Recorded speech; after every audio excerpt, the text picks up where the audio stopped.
What up, Marsh Pod?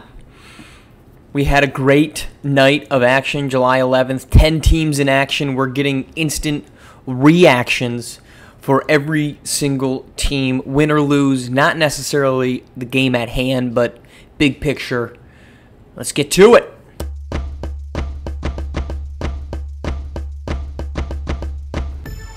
All right, we are recording this early morning, July 12th, so things could change. We've got a huge slate tonight. This actually starts Europe Gotham 5 underway. But we're into that range of basketball, every single game mattering. It's fantastic. But was on the call for 2 games last night. Other games in action. We had a buzzer beater from the Originators. We had a statement win from Rocky Mountain. Saved the season, but it's probably not saved anyway. Win from Indy. Let's dive into each one of them. And we're just going instant reaction for them. What do we think? Some of these are going to be same reactions, but it's just this is a confirmation of what we've thought. But they're not reactions to last night specifically. So let's start with Originators, Queen City. OGs win that one with a pretty exciting finish, I think we could call it. A little buzzer beater from DJ Wagner, 74-71.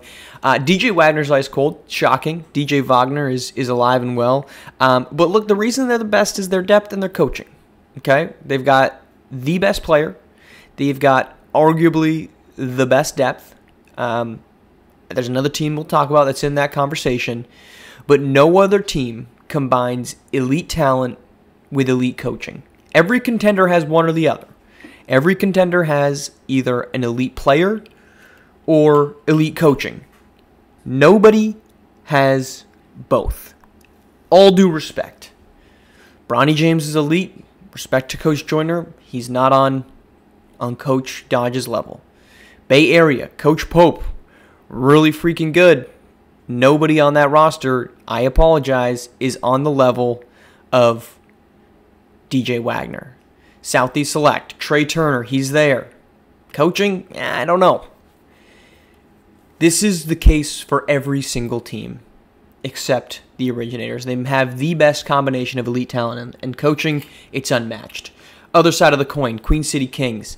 What's up with Norvell Deshaun Jones? This guy was supposed to be an elite guard. Came in, Queen City was a contender, or at least a fringe contender because of him. And kind of quietly, he's had an awful season. His counting stats are good, 12.7 points, 3.9 assists. That's just outside the top 10 for assists. But he is an awful shooter, 39.1% from the floor. He played poorly last night from a scoring perspective, 7 points, 2 of 5 shooting. Yes, he had 7 assists. Yes, he's a reliable defender at the guard position.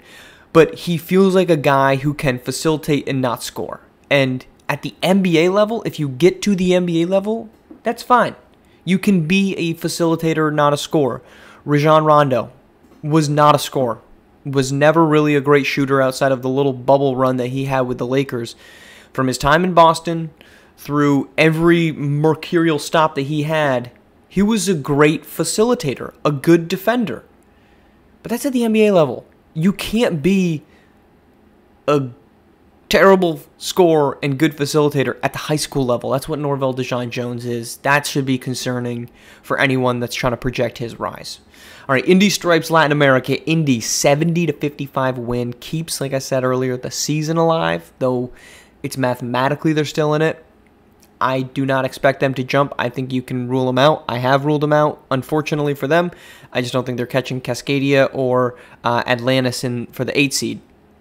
But the positives, Bernard James continues to be that guy, but that's not the focus. White Williams needs to stop trying to be what he's not. White Williams is a great shooter, 41.3% from deep, but he's simply not an on-ball creator for himself or for others. Okay, he's shooting 38% from the floor. The Rayer shoots better from deep guy.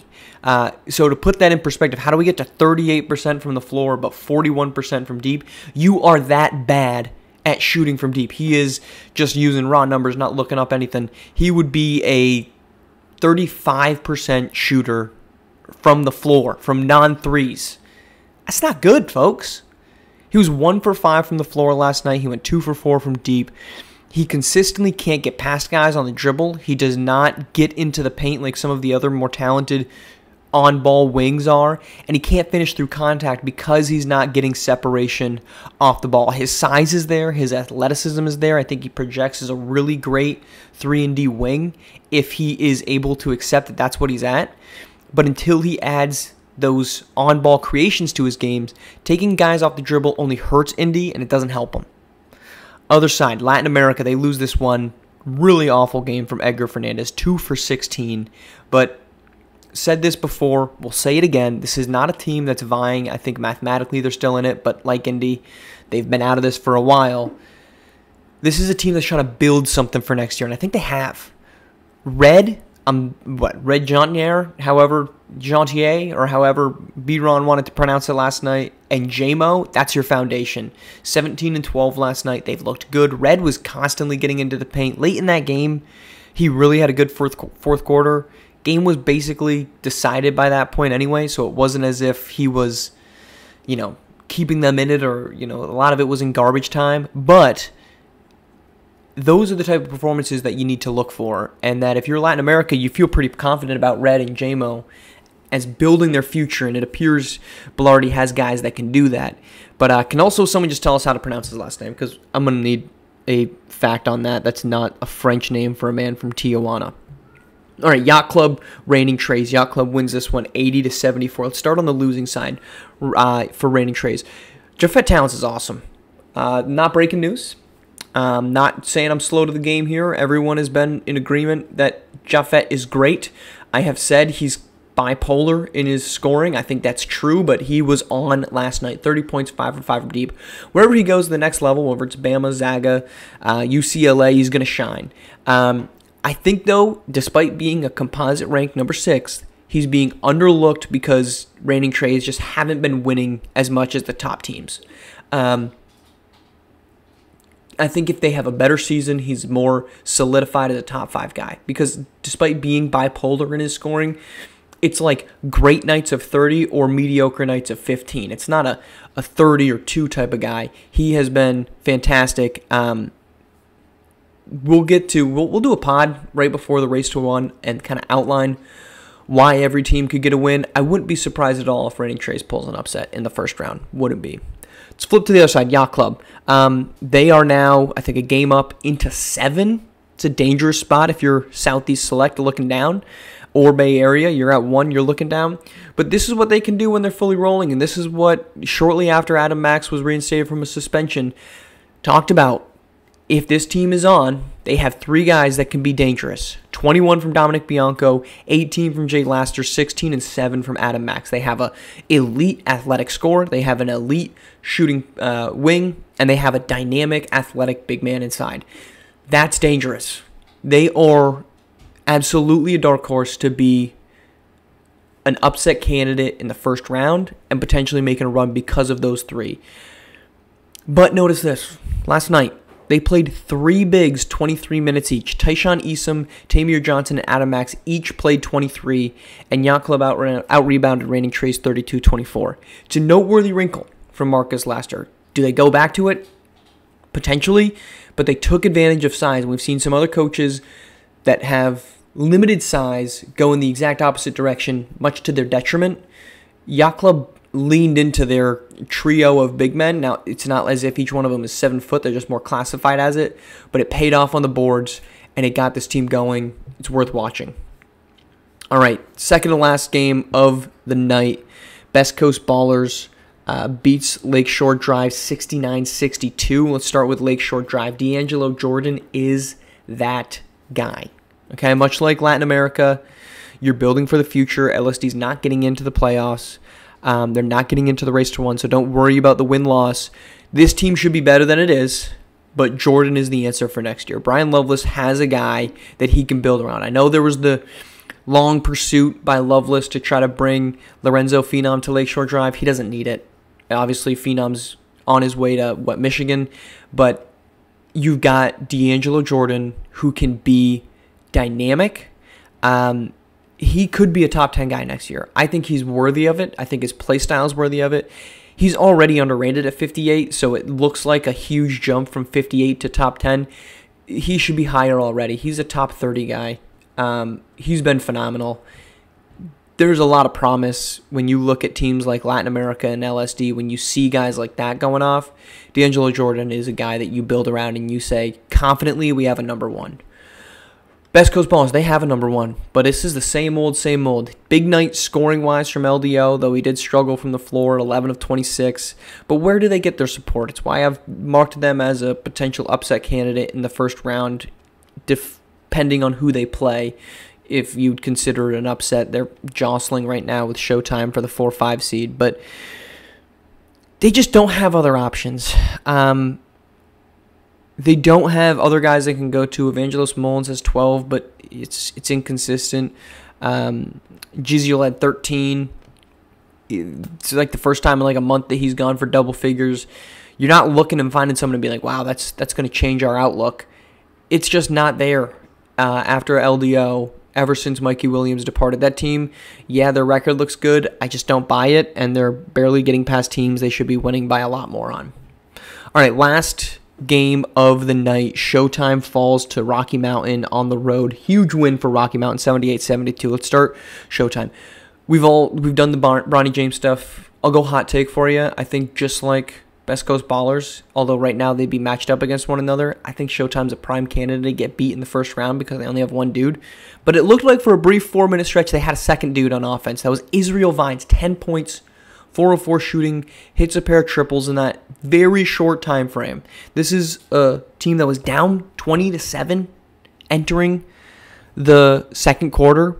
Israel Vines steps in and immediately gets 10 points without Bronny on the floor, and Showtime is right back in this game. Joyner then, after, is asked about it, and he said he wanted the defense of Bryce James and Mark Chisholm, which is fine, and that's why Israel Vines didn't make his way back in the game. Here's the issue with that. The issue for this team has not been their defense. Their defense has been their calling card. What's been the problem is getting literally anybody else involved in the offense. Corey Yams has been a complete afterthought on offense. He has not been utilized at all. And then you get a gift from the heavens of hyper-efficient Israel Vines, and you don't play him again because you want defense? My man, your defense isn't the issue. The offense is. Chisholm is giving you nothing. 1.6 points. That is as close to nothing as you can get from a rotation player as possible. Last night, Bryce James was non-existent. Coach Jonas says hindsight is 2020. Yeah, sure, hindsight is 2020, but it shouldn't take hindsight to see that your guy was cooking and you let him burn on the bench. Other side, Rocky Mountain. Record says they're the second best team in the league because it's about damn time that they're recognized as such. This is the second best team in the league. Every time I watch them, I get more impressed. Each one of their dudes, and I started with this when I was writing my notes, said top 6 guys, and then I started looking through the roster and said, it's not the top 6. It is every single guy in this rotation plays their role perfectly. Justin Bell, underrated at 31, he should be higher. He's a guy that I think in the D'Angelo Jordan conversation, immediate name if you're bringing up who's the top guy next season, Justin Bell needs to be in that conversation. He needs to be higher ranked. He was awesome. He went toe-to-toe with Bronny James on both ends. Blocked his shot twice, went up and hit major shots. He was hitting lefty layups, so offhand layups. He was hitting fadeaways, pull-up middies, threes. He did literally everything you could ask for, including passing, on offense. Lucas Banks, great facilitator from the post. Those two might have the best two-man game in the entire league. Daquan McDougal, he cleans it up. He is a tenacious rebounder, great lob threat when needed. Ireland early is a sharpshooter who makes you pay. We thought he might be the number 1 guy earlier in the season. He has transitioned perfectly to being an off-ball creator, break in case of emergency type of option. Hit that clutch 3 that made it a 10-point game with 2 minutes left and essentially iced it. Kenneth Gaffney anchors the defense at the point. Zane Davis comes off the bench, provides scoring, and is aggressive. He probably deserves and will get a bigger role next season. But this team is so deep right now, there's just not a spot in the guard rotation or in the starting guard spot for him. Boobie Walker, hyper-efficient, low-volume wing, 57% shooting. Maury Washington, 6'9", 254, just bangs down underneath. This team is awesome to watch, and every single guy fits perfectly within the ecosystem that they have. They're not if you had a spray chart or an outlier chart, you don't have this guy that's all the way at the edge and that everybody else is kind of in the same level. This is a team that's all up top, they're all above the mean. They are, the mean being everybody else's mean. They are all just incredibly put together to the point that allows this team to flourish. It is a pleasure to watch, and every single time I watch them, I just get more and more impressed. All right, big slate of action Wednesday night. Beasts of the East must-win game for Atlantis. That's in Richmond, 8 p.m. Beyond the Arch in their 6-game winning streak. Host Yacht Club. Exciting stuff. We will talk to you on Friday.